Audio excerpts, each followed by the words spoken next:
Hey everybody, how you doing? I'm doing pretty good. This is my first video since I got the new lighting. What do you think? I love it. It is wonderful, at least on my side. Hopefully you can see me a little bit better. And yeah, I wanted to continue our engagements, our coffee talks. There were some thoughts on my mind. I've written them down. I want to share them in kind of a organized fashion, but other stuff just strikes my attention and I want to talk about it. Today, I wanted to talk about like-minded people. There's a difference, I think, between what we consider to be good people and like-minded people. Good is subjective. Right and wrong are extremely subjective. We could talk about that on 100 different levels. Some people think it's wrong to have a cell phone. Some people think it's wrong to use the cell phone more than an hour a day or 2 hours a day. Everyone has their own opinion about right or wrong in that sense. Sometimes people find it wrong to express anger in any way, that the only form of expression of feelings must omit anger from the list. I personally think healthy expressions of anger are really helpful and important. Obviously, there's a difference between a healthy expression of anger and an unhealthy one. I'm sure you've seen an unhealthy one, right? Like that's the person yelling at the cashier at Walmart because there was a small error on her bill. That is not a healthy expression of anger. Yelling can be a healthy expression of anger, but that's kind of a rabbit hole that I think other people might disagree with me on. But healthy expressions of anger essentially are non-destructive forms of anger. Anger that isn't meant to wound, anger that isn't meant to tear something down, but anger that is seeking resolution, a feeling in dissonance looking to be resolved. I think that is a healthy expression of anger.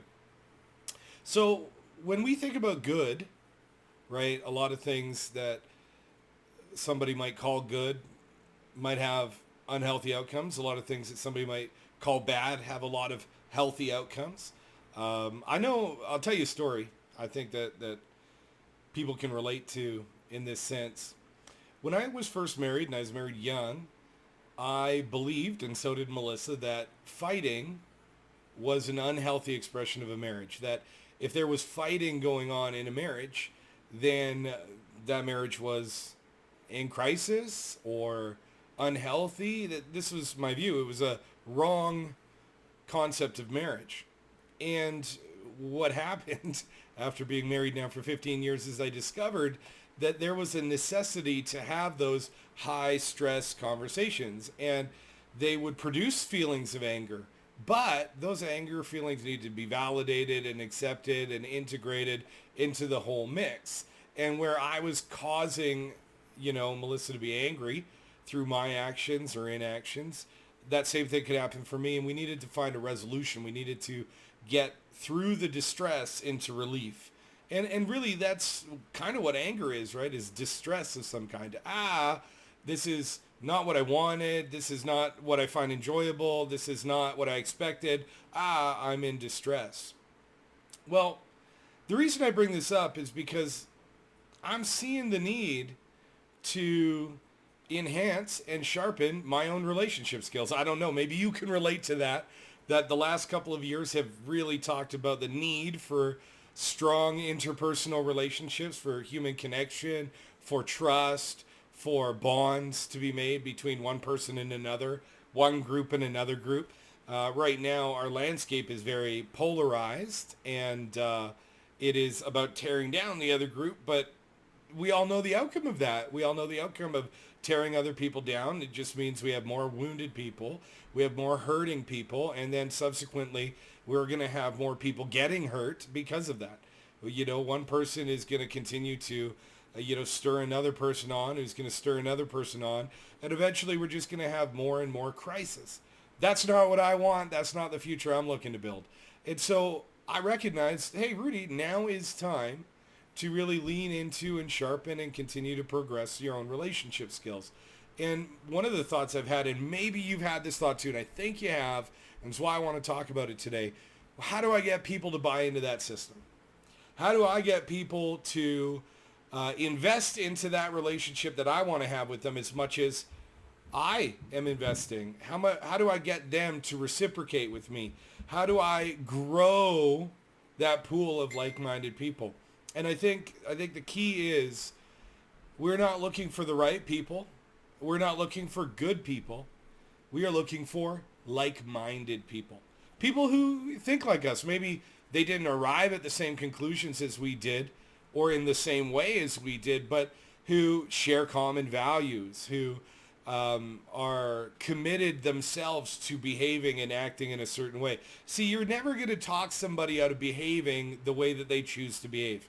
There's a payoff for them in behaving that way, and until they make their own transaction with themselves and decide to change their course, to pivot away from the decision making that they used to have and engage and embrace a new set of values and decision making parameters, until they convince themselves of that, we can never convince them of that because they're getting a payoff. Now, we can invite them to experience something new, but we've all been very disappointed in that. And often it kind of feels like you're picking up a project car, you know what I mean? Hey, this person could be a good relationship. We'll just polish this edge and polish that edge, and then we'll get along just fine.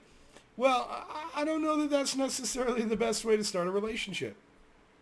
I believe that transactional relationships are really healthy, and that when we have a series of good transactions with people, relationship is what germinates. It comes out of that. But I don't think that people as projects make good support structures.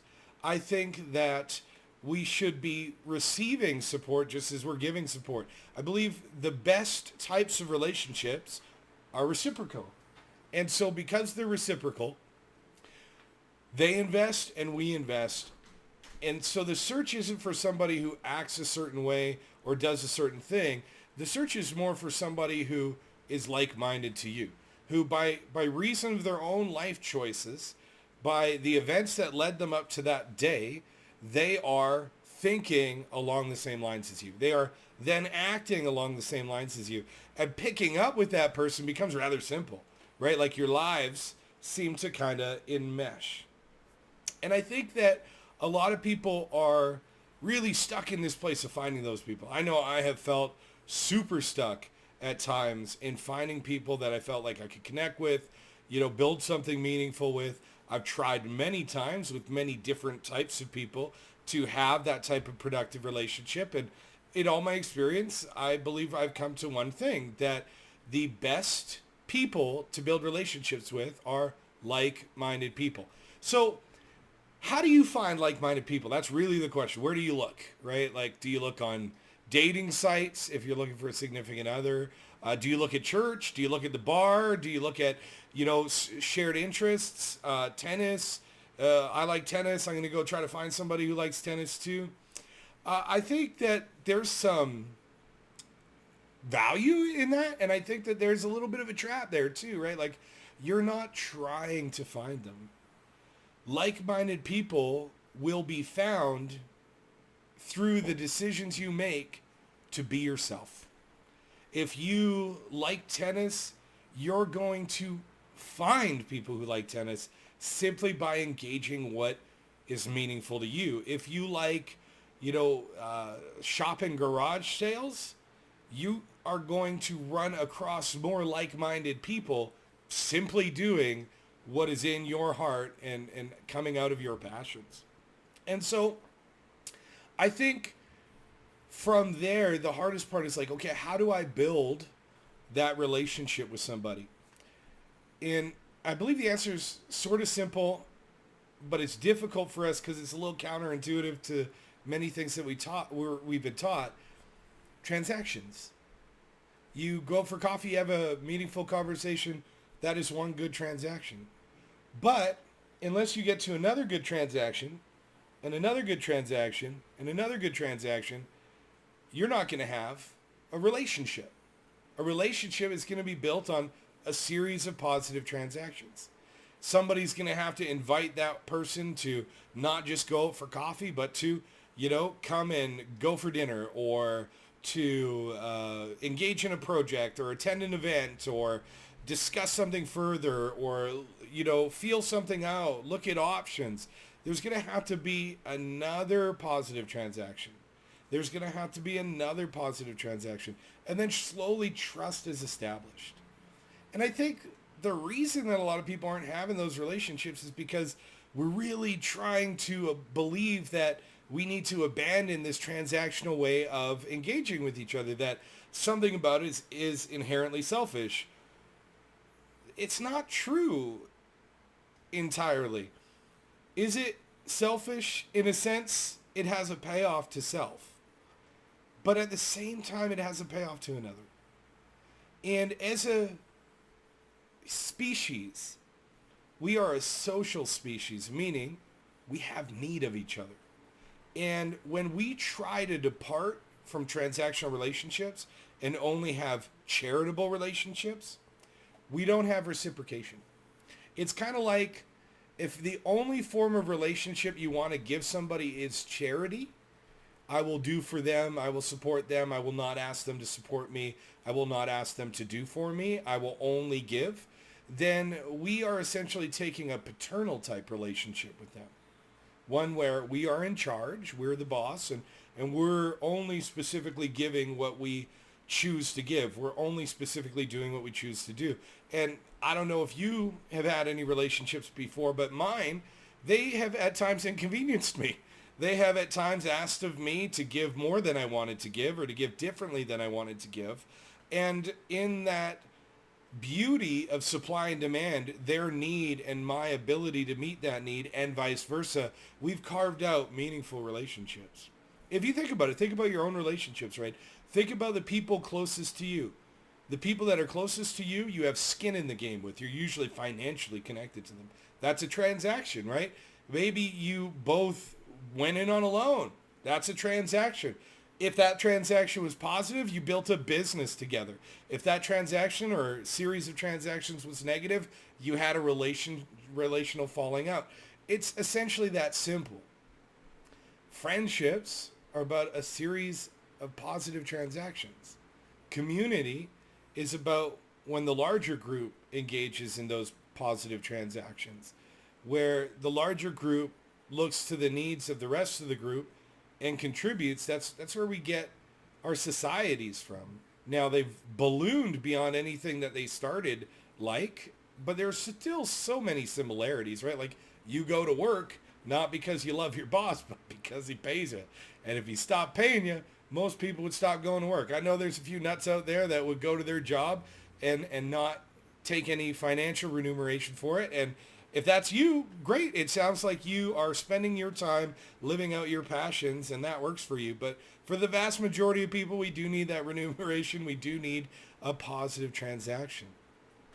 So, yeah, this is what I've been thinking about. I've been thinking about growing community, building networks, doing them meaningfully, being done in a healthy expression. Sometimes when a person looks to grow a network, right, it kind of starts out everybody's on the same level.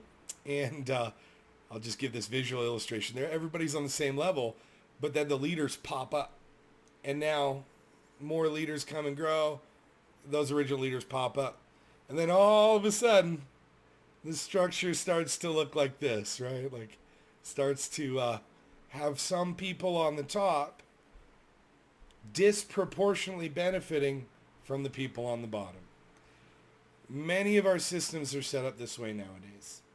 Let's take that back by building good relationships with each other so that we do not need to engage those systems where disproportionately the people at the top are benefiting from the people at the bottom. I think it's all connected. Our relationship with people, our relationship with business and commerce and economy, our relationship with our world at large have many similar reflections. Yeah, many similar reflections. Thanks for taking time to do this coffee talk with me. Let me know if you have any thoughts, questions, comments. Hit me up below. See you.